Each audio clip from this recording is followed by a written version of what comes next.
Hey friends, welcome back to OG Universe. Today we are taking a look at the Mcfarlane Toys DC Multiverse Blue Beetle action figure from the Blue Beetle movie.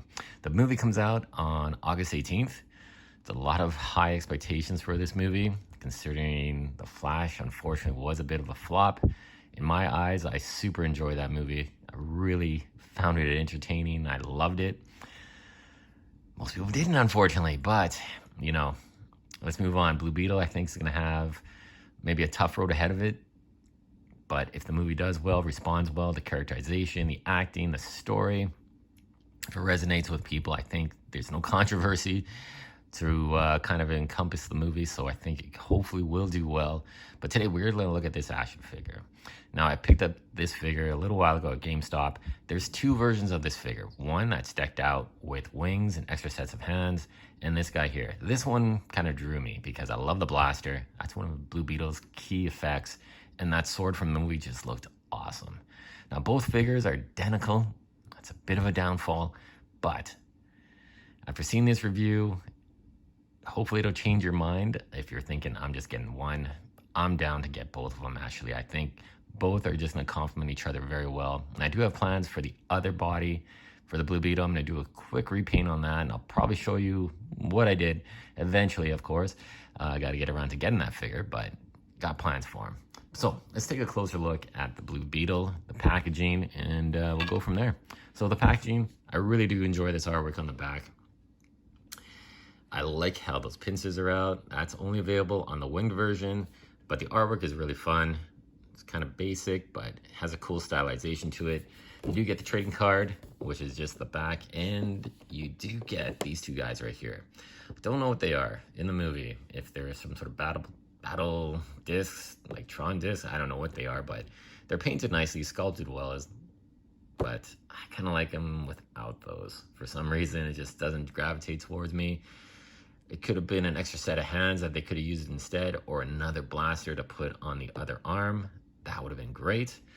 But the Blue Beetle figure itself is really something to behold. So this here is a forearm that easily comes off to swap out the blaster. And you can just take a look at that. There's some really nice sculpted detail throughout this entire figure. They could have gone that simple route and just done a smooth texture on it, but Mcfarlane Toys, they go that extra mile on certain figures, and they did a fantastic job on this figure.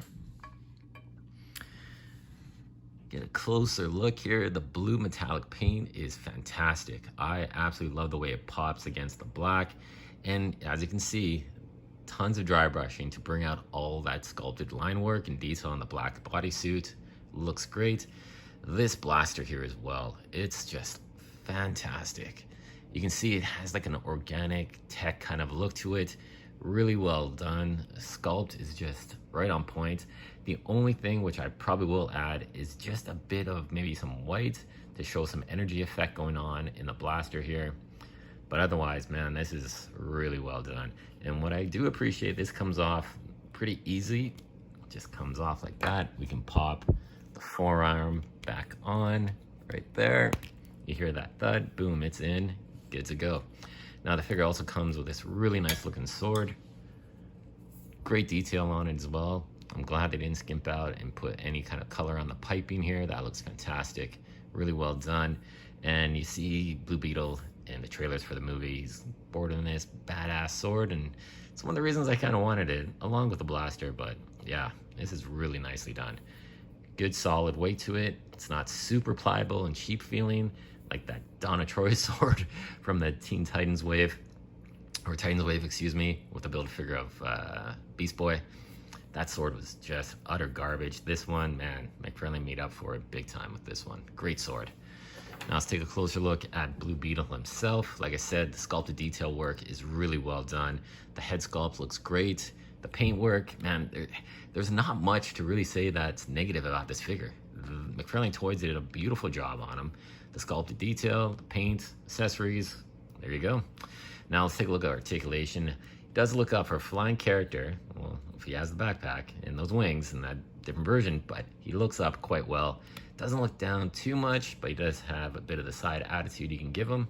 Nice. The shoulders, you do have these pauldrons here that do kind of inhibit the shoulder articulation a little bit. That's gonna go up a little bit and see it gets scrunched up there. It does have the butterfly hinge, ball joint, bicep cut, double jointed ratcheted elbows, ball joint at the wrist. Now for ab articulation, you can go back quite a bit. And what's really nice is the sculpted paintwork. Everything is brought up into the torso too. So when you have them lower, it's hidden, bring them up, all that paintwork is still there. Fantastic. Ball joint at the hip, double jointed ratcheted knees.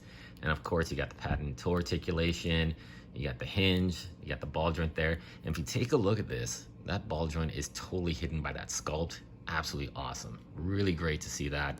I've been looking at some of my older figures and man, those ball joints were nasty. Just a round ball joint for an ankle and it didn't look good at all.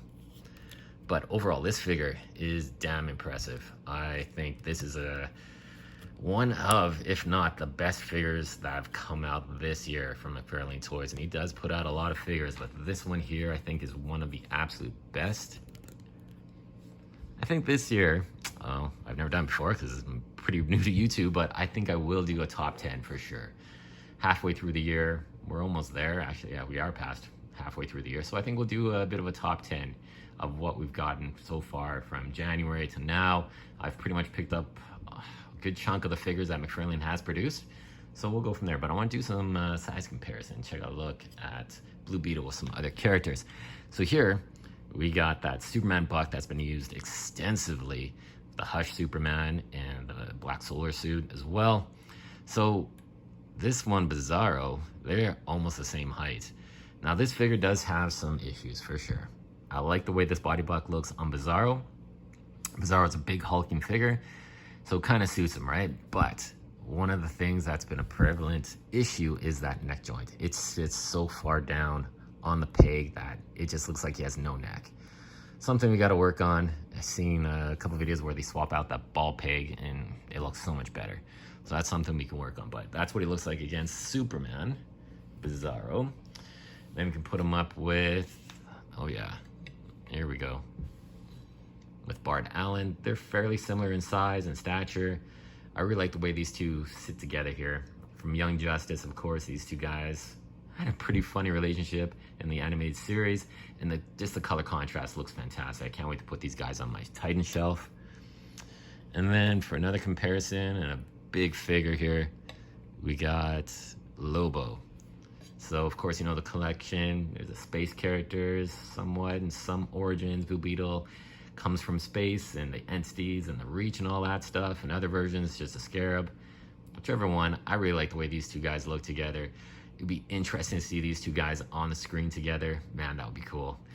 And one other figure, again, that's one of my absolute favorites that Mcfarlane has put out, and I don't see this figure get much attention, and that, of course, is Batman Beyond. Released him 2 times with a Build-A-Figure wave for Futures End Joker, and of course this one here, which is that one, and the traditional one that just had the open mouth like we all seen in the animated series. This one has a faceplate that covers his mouth. Either way, I love both of these figures. Both versions of Batman Beyond are awesome. These two guys look so good together as well. So there you go, guys. Blue Beetle, it definitely surprised me. I really do like this figure. My hopes and aspirations of this figure weren't super high after seeing that they released 2 identical figures, but I got plans for them. The quality on this figure is top notch. It feels high quality for sure. Mcfarlane did an absolutely phenomenal job on this figure. Do not hesitate, get this figure. I think with the hype around the movie, hopefully it succeeds and does well. You know, this is gonna be a figure that people are gonna want and clamor for. If you see him, go for it and grab it. He is definitely gonna be a worthwhile addition to your collection and to my Titans lineup. Super happy to have him in the collection. Thank you so much for watching, guys. Like, comment, subscribe. Let me know what you think, and always stay tuned for more.